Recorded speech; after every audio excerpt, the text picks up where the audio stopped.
समुद्र से अमृत का प्रकट होना और भगवान का मोहिनी अवतार ग्रहण करना। श्री सुखदेव जी कहते हैं, इस प्रकार जब भगवान शंकर विष पी लिया तब देवता और असुरों को बड़ी प्रसन्नता हुई। वे फिर नए उत्साह से समुद्र मथने लगे। तब समुद्र से कामधेनु प्रकट हुई। वह अग्निहोत्री की सामग्री उत्पन्न करने वाली थी, इसलिए ब्रह्म लोक तक पहुंचाने वाले यज्ञ के लिए उपयोगी पवित्र घी दूध आदि प्राप्त करने के लिए ब्रह्मादि ऋषियों ने उसे ग्रहण किया। उसके बाद उच्च श्रवा नाम का घोड़ा निकला।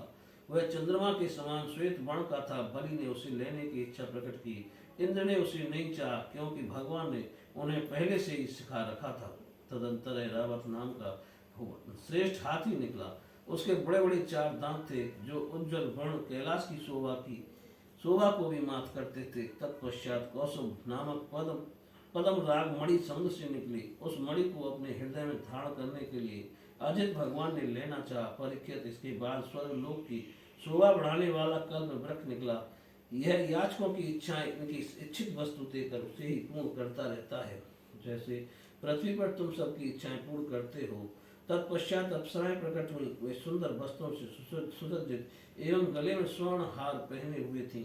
वे अपनी मनोहर चाल और विलास भरी चितवन से देवताओं को सुख पहुंचाने वाली हुई। इसके बाद शोभा की मूर्ति स्वयं भगवती लक्ष्मी देवी प्रकट हुई। वे भगवान की नित्य शक्ति हैं। उनकी बिजली के समान चमकीली छटा से दिशाएं जगमगा उठी। उनके सौंदर्य, औदार्य, यौवन, रूप, रंग और महिमा से सबका चित्त खिंच गया। देवता, असुर, मनुष्य सभी ने चाहा कि ये हमें मिल जाएं। स्वयं इंद्र अपने हाथों उनके बैठने के लिए बड़ा विचित्र आसन ले आए। श्रेष्ठ नदियों ने मूर्तिमान होकर उनके अभिषेक के लिए सोने के घड़ों में भर भर कर पवित्र जल ला दिया। पृथ्वी ने अभिषेक के योग सब औषधियां दी। गौ ने पंचगव्य और बसंत ऋतु ने चैत्र वैशाख में होने वाले सब फूल फल उपस्थित कर दिए। इन सामग्रियों से ऋषियों ने विधि पूर्वक उनका अभिषेक संपन्न किया। गंधर्वों ने मंगलमय संगीत की तान छेड़ दी। नर्तिकाएं नाच नाच कर गाने लगी। बादल सधे होकर मृदंग, डमरू, ढोल, नगारे, नरसिंगे, शंख, वेणु और बीना बड़े जोर से बजाने लगे। तब भगवती लक्ष्मी देवी हाथ में कमल लेकर सिंहासन पर विराजमान हो गई। दिग्गजों ने जल से भरे कलशों से उनका स्नान कराया। उस समय ब्राह्मण गण वेद मंत्रों का पाठ कर रहे थे। समुद्र ने पीले रेशमी वस्त्र उनको पहनने के लिए दिए। वरुण ने ऐसी वैजंती माला समर्पित की जिसकी मधुमय सुगंध से भौरे मत वाले हो गए थे। प्रजापति विश्वकर्मा ने भांति भांति के गहने, सरस्वती ने मोतियों का हार, ब्रह्मा जी ने कमल और नागों ने 2 कुंडल समर्पित किए। इसके बाद लक्ष्मी जी ब्राह्मणों के स्वस्तयन पाठ कर चुकने पर अपने हाथों में कमल की माला लेकर उसे सर्वगुण संपन्न पुरुष के गले में डालने चली। माला के आसपास उसकी सुगंध से मत वाले हुए भौरे गुंजार रहे थे। उस समय लक्ष्मी जी के मुख की शोभा अवर्णनीय हो रही थी। सुंदर कपोलों पर कुंडल लटक रहे थे। लक्ष्मी जी कुछ लज्जा के साथ मंद मंद मुस्कुरा रही थी। उनकी कमर बहुत पतली थी। दोनों स्तन बिल्कुल सटे हुए और सुंदर थे। उन पर चंदन और केसर का लेप किया हुआ था। जब वह इधर उधर चलती थी तब उनके पाय जेब से बड़ी मधुर झनकार निकलती थी। ऐसा जान पड़ता था मानो कोई सोने की लता इधर उधर घूम रही हो। वे चाहती थीं कि मुझे कोई निर्दोष और समस्त उत्तम गुणों से नित्य युक्त अविनाशी पुरुष मिले तो मैं उसे अपना आश्रय बनाऊं, वर्ण करूं। परंतु गंधर्व, यक्ष, असुर, सिद्ध, चारण, देवता आदि में कोई भी वैसा पुरुष उन्हें न मिला।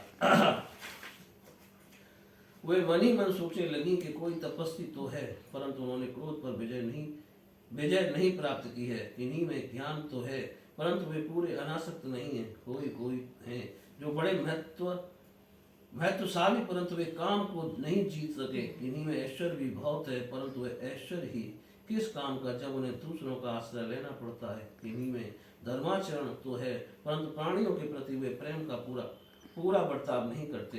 त्याग तो है, परंतु केवल त्याग ही तो मुक्ति का कारण नहीं है। किन्हीं में वीरता तो अवश्य है, परंतु वे भी काल के पंजे से बाहर नहीं है। अवश्य ही कुछ महात्माओं में वेश्याशक्ति नहीं है, परंतु वे तो निरंतर अद्वैत समाधि में ही तल्लीन रहते हैं। किसी ऋषि ने आयु तो बहुत लंबी प्राप्त कर ली है, परंतु उनका शील मंगल भी मेरे योग्य नहीं है। किन्हीं में शील मंगल भी है, परंतु उनकी आयु का कुछ ठिकाना नहीं। अवश्य ही किन्हीं में दोनों ही बातें हैं, परंतु वे अमंगल वेश में रहते हैं। रहे एक भगवान विष्णु उनमें सभी मंगलमय गुण नित्य निवास करते हैं, परंतु वे मुझे चाहते ही नहीं। इस प्रकार सोच विचार कर अंत में श्री लक्ष्मी जी ने अपने चिर अभीष्ट भगवान को ही वर के रूप में चुना, क्योंकि उनमें समस्त सद्गुण नित्य निवास करते हैं। प्राकृतिक गुण उनका स्पर्श नहीं कर सकते और अणिमा आदि समस्त गुण उनको चाह करते हैं, परंतु वे किसी की भी अपेक्षा नहीं रखते।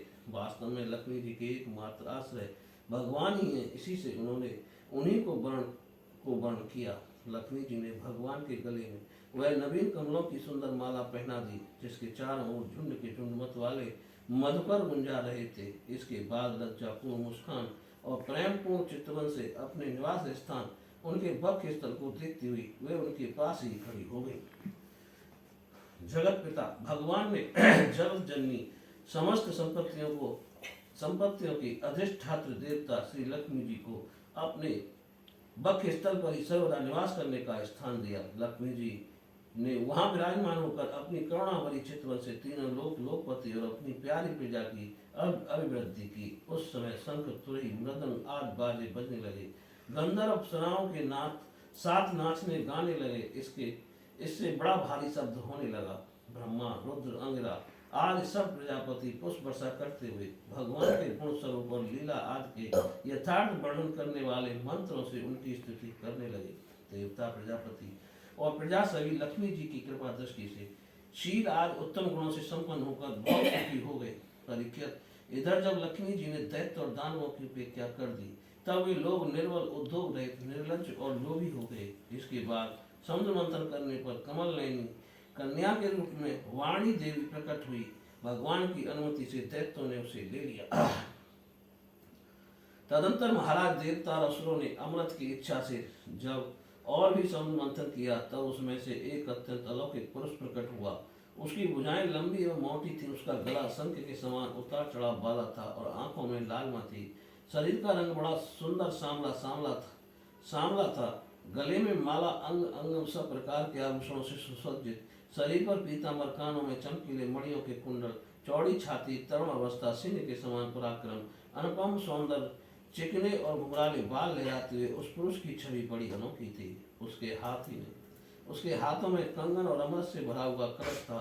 वह साक्षात विष्णु भगवान के अंशांश अवतार थे।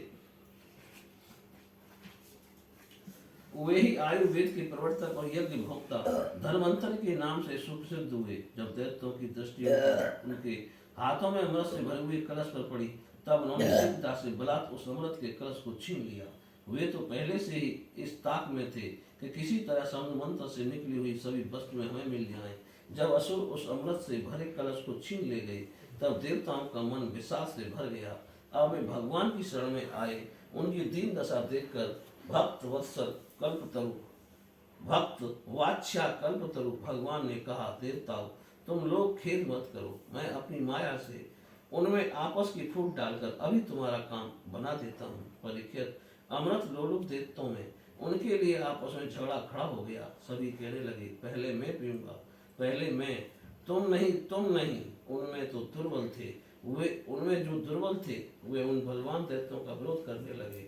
जिन्होंने कलश छीनकर अपने हाथ में कर लिया था, वे ईर्ष्यावर धर्म की दुहाई देकर उनको रोकने और बार बार कहने लगे कि भाई, देवताओं ने भी हमारे बराबर ही परिश्रम किया है, उनको भी राजभाग, यज्ञ भाग के समान इसका भाग मिलना ही चाहिए। यही सनातन धर्म है। इस प्रकार इधर दैत्यों में तू मैं हो रही थी और उधर सभी उपाय जानने वालों के स्वामी चतुर्श्रोणी भगवान ने अत्यंत अद्भुत और अवर्णनीय स्त्री का रूप धारण कर लिया।